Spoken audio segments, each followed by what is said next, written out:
ಇನ್ನು ಮೊನ್ನೆ ಸಿಇಟಿ ಪರೀಕ್ಷೆಗೆ ಹೋದಂತ ಅಭ್ಯರ್ಥಿಗಳಿಗೆ ಜನಿವಾರವನ್ನ ತೆಗೆಸಿರುವಂತ ಸಂಗತಿ ಏನಿದೆ ಅದಿನ್ನೂ ಕೂಡ ರಾಜ್ಯದಲ್ಲಿ ಆರ್ತಾ ಇಲ್ಲ. ಅದರಲ್ಲೂ ಪ್ರಮುಖವಾಗಿ ವಿರೋಧ ಪಕ್ಷಗಳು ಕಾಂಗ್ರೆಸ್ ಸರ್ಕಾರವನ್ನ ಈ ವಿಚಾರ ಇಟ್ಕೊಂಡು ಟಾರ್ಗೆಟ್ ಮಾಡ್ತಾ ಇದ್ದು, ಹಿಂದೂಗಳನ್ನೇ ಯಾವಾಗಲೂ ಕಾಂಗ್ರೆಸ್ ಯಾಕೆ ಟಾರ್ಗೆಟ್ ಮಾಡುತ್ತೆ ಅಂತ ಪ್ರಶ್ನೆ ಮಾಡ್ತಾ ಇದ್ದು, ಇದಕ್ಕೆ ಸಂಬಂಧಪಟ್ಟಾಗೆ ಪ್ರತಿಭಟನೆಗಳು ಕೂಡ ನಡೀತಾ ಇದೆ. ಅದರಲ್ಲೂ ಬ್ರಾಹ್ಮಣ ಸಮುದಾಯ ಹಲವು ಜಿಲ್ಲೆಗಳಲ್ಲಿ ಪ್ರತಿಭಟಿಸುವ ಮುಖೇನವಾಗಿ ಸರ್ಕಾರದ ವಿರುದ್ಧ ತಮ್ಮ ಸಿಟ್ಟನ್ನ ವ್ಯಕ್ತಪಡಿಸ್ತಾ ಇದ್ದಾರೆ. ಅಷ್ಟೇ ಅಲ್ಲ, ಈ ಸಮಸ್ಯೆ ಆಗಿರುವಂತಹ ಅಭ್ಯರ್ಥಿಗೆ ಸರ್ಕಾರ ನ್ಯಾಯ ಕೊಡಿಸಬೇಕು ಅಂತ ಒತ್ತಾಯಿಸ್ತಾ ಇದ್ದಾರೆ.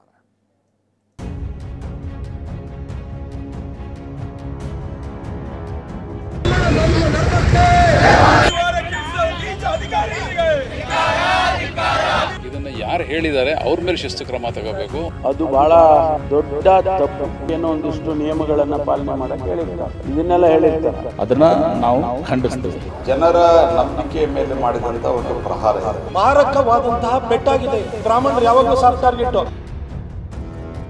ರಾಜ್ಯದಲ್ಲಿ ಕಿಚ್ಚು ಹಚ್ಚಿದ ಜನಿವಾರ, ಜಿಲ್ಲೆಯಲ್ಲೂ ಪ್ರೊಟೆಸ್ಟ್.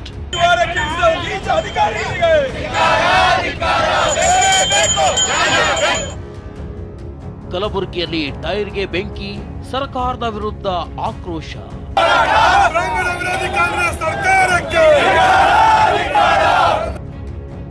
ಹಿಂದೂಗಳ ಮೇಲೆ ಪ್ರಹಾರ ಎಂದು ಬಿಜೆಪಿ ನಾಯಕರು ಕೆಂಡ. ಹಿಂದೂಗಳ ಶ್ರದ್ಧೆ ಮೇಲೆ ಹೊಡೆದಿರುವಂತಹ ಒಂದು ಮಾರಕವಾದಂತಹ ಪೆಟ್ಟಾಗಿದೆ. ಸಿಇಟಿ ಬರೆಯಲು ಬಂದಿದ್ದ ಅಭ್ಯರ್ಥಿಗಳ ಜನಿವಾರ ತೆಗೆಸಿದ ಆರೋಪ ಆಕ್ರೋಶಕ್ಕೆ ಕಾರಣವಾಗಿದೆ, ರಾಜಕೀಯ ಜಟಾಪಟಿಗೂ ಕಾರಣವಾಗಿದೆ. ಜಿಲ್ಲೆಯಲ್ಲೂ ಇಡೀ ಬ್ರಾಹ್ಮಣ ಸಮುದಾಯವೇ ಕೆರಳುವಂತೆ ಮಾಡಿದೆ. ಬೀದರ್, ಶಿವಮೊಗ್ಗದಲ್ಲಿ ನಡೆದ ಘಟನೆಯನ್ನ ಖಂಡಿಸಿ ಜಿಲ್ಲೆಯಲ್ಲೂ ಪ್ರತಿಭಟನೆ ನಡೆಯಿತು.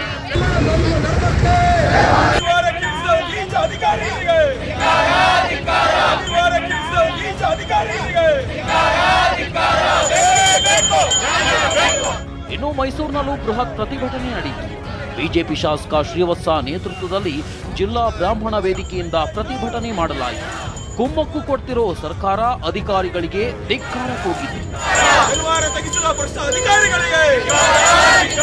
ಶಿವಮೊಗ್ಗದ ಜಿಲ್ಲಾಧಿಕಾರಿಗಳ ಗಮನಕ್ಕೆ ಬಾರದೇನೆ ಈ ರೀತಿಯಲ್ಲಿ ತಪಾಸಣೆಯ ನೆಪದಲ್ಲಿ ಜನಿವಾರವನ್ನ ತೆಗೆಸಿ ವಿದ್ಯಾರ್ಥಿಗಳಿಗೆ ಮಾನಸಿಕ ಹಿಂಸೆಯನ್ನ ಉಂಟು ಮಾಡಿರುವಂತ ಆ ಎಲ್ಲ ಅಧಿಕಾರಿಗಳ ವಿರುದ್ಧ ಕ್ರಮಕ್ಕಾಗಿ ಆಗ್ರಹಿಸಿ. ಇನ್ನು ಕಲಬುರಗಿಯಲ್ಲೂ ಬ್ರಾಹ್ಮಣ ಸಮುದಾಯದಿಂದ ಪ್ರತಿಭಟನೆ ಮಾಡಲಾಯಿತು. ಡಿಸಿ ಕಚೇರಿ ಮುಂಭಾಗದ ರಸ್ತೆ ತಡೆದು ಟೈರ್ಗೆ ಬೆಂಕಿ ಹಚ್ಚಿ ಸರ್ಕಾರದ ವಿರುದ್ಧ ಆಕ್ರೋಶ ಹೊರಹಾಕಲಾಯಿತು.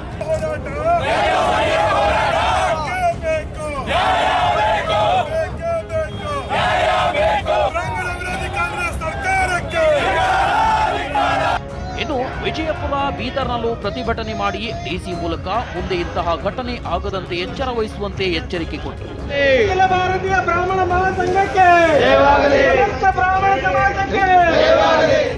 ಬ್ರಾಹ್ಮಣರಿಗೆ ಅವಮಾನವಾಗಿದೆ ಅಂತ ಬೆಂಗಳೂರಿನಲ್ಲಿ ಬ್ರಾಹ್ಮಣ ಮಹಾಸಭಾ ಅಧ್ಯಕ್ಷ ರಘುನಾಥ್ ಆಕ್ರೋಶ ಹೊರಹಾಕಿದ್ರು. ತಪ್ಪಿತಸ್ಥ ಅಧಿಕಾರಿಗಳ ವಿರುದ್ಧ ಕ್ರಮಕ್ಕೆ ಆಗ್ರಹ ಮಾಡಿದರು.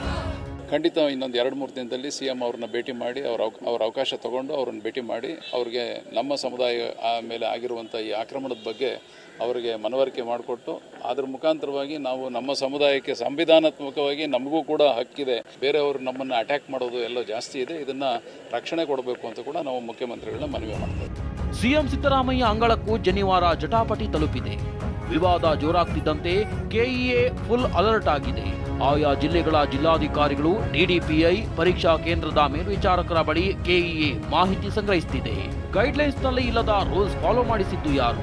ವಿದ್ಯಾರ್ಥಿಗಳ ಜನಿವಾರ ತೆಗೆಸಿದ್ದು ಯಾಕೆ ಎಂಬುದರ ಬಗ್ಗೆಯೂ ಪ್ರಾಧಿಕಾರ ಪ್ರಶ್ನಿಸಿದೆ.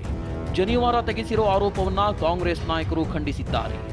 ಅದು ಬಹಳ ದೊಡ್ಡ ತಪ್ಪು ಅದು. ನಾನು ಕೂಡ ಅದನ್ನು ಒಪ್ಪೋದಿಲ್ಲ. ನಾವು ಎಕ್ಸಾಮಿನೇಷನ್ ಮಾಡುವಂಥ ಸಂದರ್ಭದಲ್ಲಿ ಅವರಿಗೇನೋ ಒಂದಿಷ್ಟು ನಿಯಮಗಳನ್ನು ಪಾಲನೆ ಮಾಡೋಕ್ಕೆ ಹೇಳಿರ್ತಾರೆ, ಇದನ್ನೆಲ್ಲ ಹೇಳಿರ್ತಾರೆ. ಅದು ಒಬ್ಬ ಇಂಡಿವಿಜುವಲ್ ಮಾಡಿರ್ತಕ್ಕಂಥದ್ದು ನೋಡಿ ಇಡೀ ಸಮಾಜಕ್ಕೆ ಅದು ಸರಿ ಕಾಣಿಸ್ತಾ ಇಲ್ಲ. ಅದನ್ನ ನಾವು ಖಂಡಿಸ್ತೇವೆ.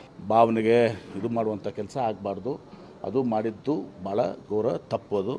ಅದನ್ನು ನಾವು ಖಂಡನೆ ಮಾಡೋದು ಅಷ್ಟೇ ಅಲ್ಲೇ ಅವ್ರಿಗೆ ಸಂತೋಷ ಶಿಕ್ಷಣ ಕೊಡಬೇಕು ಮತ್ತು ಆ ವಿದ್ಯಾರ್ಥಿಗೆ ನ್ಯಾಯ ದೊರಕಿಸಿಕೊಡಲಿಕ್ಕೆ ಮುಖ್ಯಮಂತ್ರಿಗಳಿಗೆ ಮತ್ತು ಶಿಕ್ಷಣ ಸಚಿವರಿಗೆ ನಾನು ವಿನಂತಿ ಮಾಡ್ಕೋತೀನಿ. ಸರ್ಕಾರದ ವಿರುದ್ಧ ಆಕ್ರೋಶ ವ್ಯಕ್ತಪಡಿಸಿದ ಬಿಜೆಪಿ ನಾಯಕರು ಬ್ರಾಹ್ಮಣರನ್ನ ಟಾರ್ಗೆಟ್ ಮಾಡಲಾಗ್ತಿದೆ ಅಂದರು.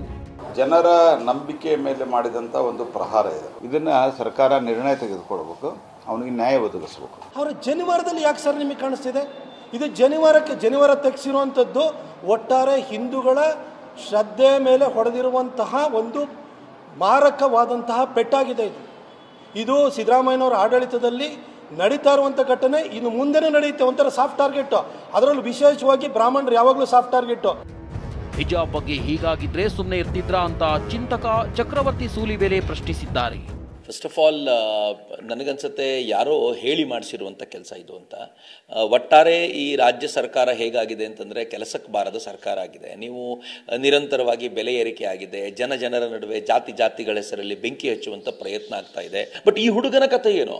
ಈ ಹುಡುಗನ 1 ವರ್ಷ ಹೋಯ್ತಲ್ಲ, ಅವನಿಗೇನು ಮಾಡ್ತೀರಾ?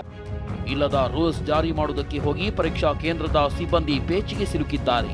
ಆದರೆ ಜನಿವಾರ ಹಾಕಿಕೊಂಡಿದ್ದಕ್ಕೆ ಪರೀಕ್ಷೆಯಿಂದ ವಂಚಿತ ಆಗಿರೋ ವಿದ್ಯಾರ್ಥಿ ಭವಿಷ್ಯದ ಕತೆ ಏನು ಅನ್ನೋದೇ ಪ್ರಶ್ನೆಯಾಗಿದೆ. Bureau report, TV9.